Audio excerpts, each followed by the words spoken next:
এটি নওগাঁ শহরের প্রাণকেন্দ্র মুক্তির মোড়ের প্রতিদিনের চিত্র।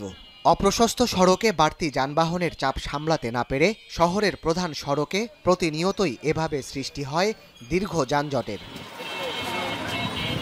সক্ষমতা অনুযায়ী নওগাঁ শহরে চলাচল করার কথা ৩,০০০ রিকশা ও অটোরিকশার, কিন্তু সেখানে রিকশা অটোরিকশা সহ দৈনিক চলাচল করছে ১২,০০০-এর বেশি যানবাহন। এছাড়া শহরের যত্রতত্র পার্কিং ও অবৈধ ব্যাটারি চালিত অটোরিকশার দৌরাত্ম্যে বিপাকে শহরের প্রায় ৭ লাখ বাসিন্দা। ছাত্র ছাত্রী রাস্তায় যেতে পারে না, রাস্তায় চলতে পারে না, মানুষ চলতে পারে না, একটা রুগী নিয়ে যেতে পারে না, পর্যাপ্ত পরিমাণের সমস্যা। এমনিতে স্কুলে তো যাতায়াত হয়, যখন অন্যান্য কাজে যাতায়াত করি তখন জাম অলওয়েজ লাগেই থাকে। জাম তো অনেক ভোগান্তি হয়, রাস্তা নাই তো, একটাই তো ব্রিজ।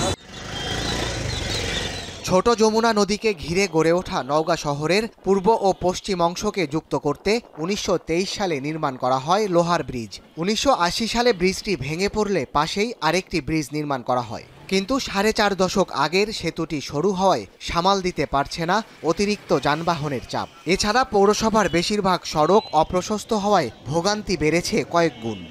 সকাল 10টার পর থেকে গভীর রাত পর্যন্ত ব্রিজ এবং ব্রিজের আশেপাশে প্রায় 2 মাইল পর্যন্ত প্রচণ্ড ভিড় থাকে, যানবাহনের ভিড় থাকে, এটা মানে হেঁটে যাওয়া কঠিন হয়ে যায়। সংকীর্ণ রাস্তায় আমাদের এই শহরের বর্তমান যে ট্রাফিক ব্যবস্থা এটা কিন্তু নিতে পারছে না, যার ফলে এই শহরের এই রাস্তা দিয়ে কিন্তু এই মুহূর্তে চলাচল একেবারে দুঃসাধ্য। বাংলাদেশে কিন্তু সব জেলায় ডেভেলপ হয়েছে, বিশেষ করে রাস্তাঘাট প্রশস্ত হয়েছে, ব্রিজ কালভার্ট ব্যাপক হয়েছে।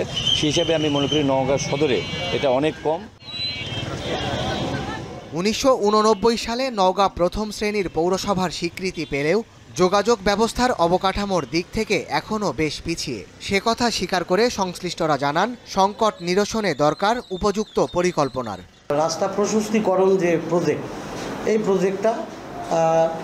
এই প্রজেক্টের মধ্যে আছে যে বর্তমান যে এক্সিস্টিং যে লর্ড লিটন ব্রিজ, এই ব্রিজের দক্ষিণ পার্শ্বে আরেকটা ব্রিজ হওয়ার কথা আছে। তো এটা হলে আর নওগাঁবাসীর কোনো রকম সমস্যা থাকবে না, এটা এখন সময়ের অভাব। বিভিন্ন এলাকা থেকে যে অটোগুলো আসে, এই মূলত এই অটোগুলোর কারণে আমাদের এই যানজট সৃষ্টি হচ্ছে। রোডসেন হাইওয়ে যদি এরকম রাস্তা ওয়াইড করার সাথে সাথে যদি আরও একটা ব্রিজের ব্যবস্থা করেন, তাহলে আমার মনে হয় এই সমস্যার সমাধান হয়ে যাবে বলে আমি মনে করি। তবে সড়ক প্রশস্তকরণ সহ ছোট যমুনা নদীর উপর নতুন করে আরেকটি ব্রিজ নির্মাণের উদ্যোগের কথা জানিয়েছে সড়ক বিভাগ। আমরা নওগাঁ শহর প্রকল্প আছে, এই প্রকল্পে একটা ব্রিজ ধরা আছে। আমরা আগামী এই মাসের মিটিং হওয়ার পর আমরা বলতে পারবো ব্রিজটার কী অবস্থা না অবস্থা হবে। আশা করি পজিটিভ হবে। দৈনিক দীর্ঘ সময় যানজটে আটকে থাকায় আয় রোজগারে টান পড়ছে রিকশা চালকদের।